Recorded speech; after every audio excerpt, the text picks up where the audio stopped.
Pada masa pergerakan nasional, semangat nasionalisme pemuda dan rakyat berkobar lantaran banyak penindasan yang dilakukan oleh pendudukan kolonial pada rakyat Indonesia.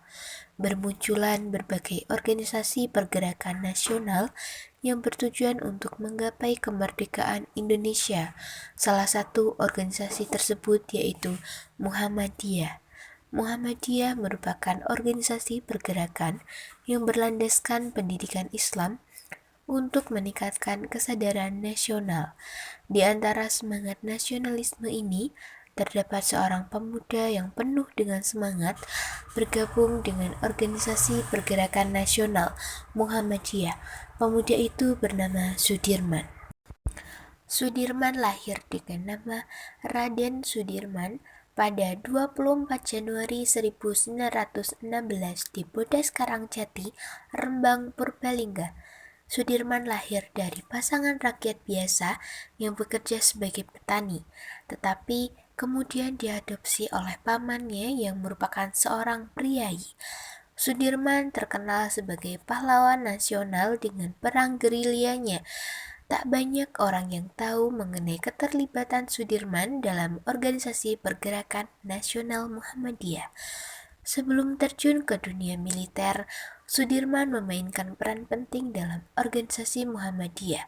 Sebelumnya, pernah mengenyam pendidikan di HIK atau Hollands Indies Quick School Muhammadiyah Solo.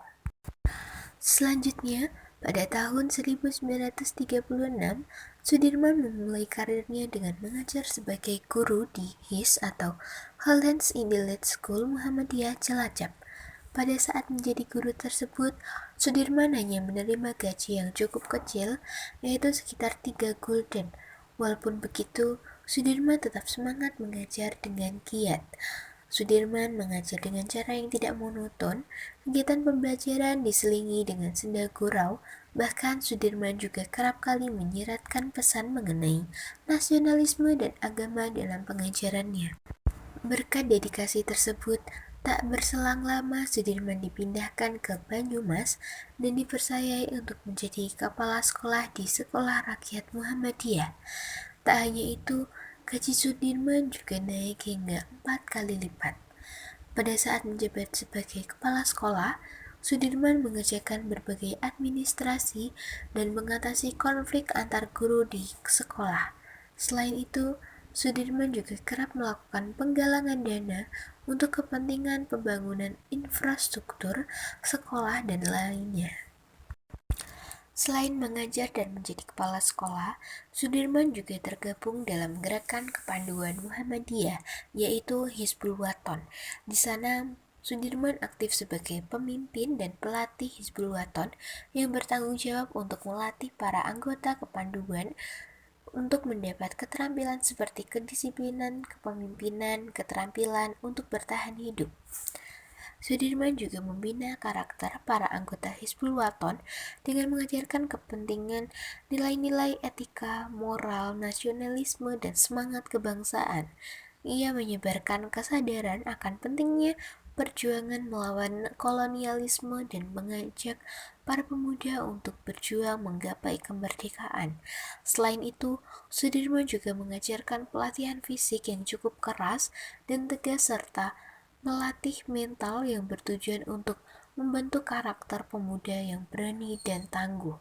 Hal tersebut diajarkan oleh Sudirman dengan harapan dapat membantu pemuda Hizbul Wathon dalam dunia militer.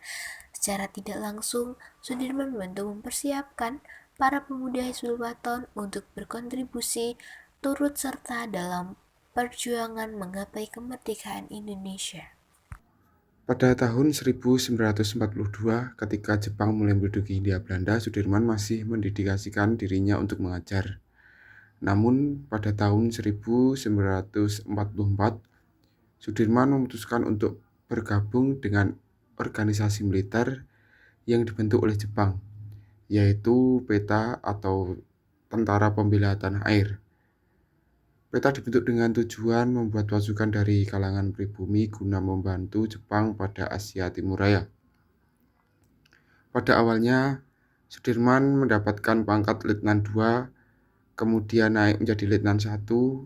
Selama bergabung dengan Beta, para anggotanya diberikan pelatihan militer yang intensif baik dari infrastruktur Jepang maupun lokal. Ia diangkat menjadi instruktur Beta dan memberikan pelatihan militer pada anggota Beta dengan bekal pengalamannya ketika mengajar di Hizbul Wathan. Dengan bergabung organisasi militer Beta, Sudirman banyak mendapatkan pelatihan mengenai taktik dan strategi militer yang nantinya dapat digunakan untuk perjuangan untuk kemerdekaan Indonesia. Keterlibatan Sudirman pada anggota lainnya dalam Beta secara tidak langsung membantu dalam persiapan dan kesiapan militer bangsa Indonesia dalam menghadapi pertempuran dengan kolonial Belanda setelah Indonesia merdeka pada tahun 1945. Kami berkesempatan untuk mengunjungi Museum Sasmitaloka Panglima Besar Jenderal Sudirman. Di sana kami mendapatkan catatan menarik, yaitu sebuah pesan kesan dari Buya Hamka untuk Jenderal Sudirman. Tertulis pertanyaan tersirat dari Buya Hamka, mengapa Sudirman menjadi Panglima Besar, sedangkan ia bukan lulusan Akademi Militer Belanda. Apa keunggulan dari Jenderal Sudirman? Ketika Buya Hamka sudah menjadi konsul Muhammadiyah, Sudirman hanya seorang wakil pemuda Muhammadiyah, amat jauh dari Buya Hamka. Jawabannya yaitu Sudirman terpilih karena jiwanya, semangatnya, tak kenal putus asa dan mempunyai cita-cita yang besar. Banyak jenderal yang diplomanya lebih dari Sudirman, tetapi tidak ada yang menandingi kesabaran Sudirman. Semakin besar dan tinggi kedudukannya, maka bertambah terbayang kebesaran tersebut.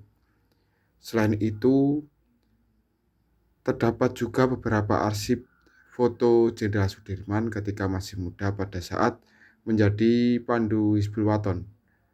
Terdapat pula foto gedung sekolah di mana Jenderal Sudirman pernah menjadi guru dan kepala sekolah di HIS. Sudirman kemudian menjadi salah satu panglima militer yang terkemuka dalam memimpin Perang Kemerdekaan Indonesia, dikenal dengan Panglima Besar TNI Jenderal Sudirman. Meskipun dalam perjuangannya Jenderal Sudirman menderita tuberkulosis parah, akan tetapi hal tersebut tak menghalangi tekadnya untuk berjuang.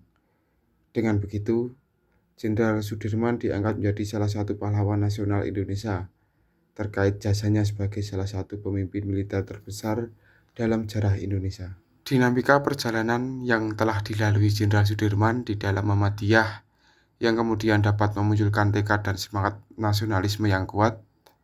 Jenderal Sudirman meninggalkan karirnya sebagai seorang guru di Muhammadiyah guna melanjutkan keinginannya untuk memperjuangkan kemerdekaan Indonesia. Tekadnya yang tangguh dan dedikasinya yang tak kenal lelah dalam memperjuangkan kemerdekaan Indonesia akan tetap abadi dan tetap dikenal oleh bangsa Indonesia. Jenderal Sudirman telah menjadi pahlawan bagi banyak rakyat Indonesia, bukan hanya karena kepemimpinannya dalam perang, tetapi juga karena semangat nasionalisme dalam dirinya yang tak pernah setengah.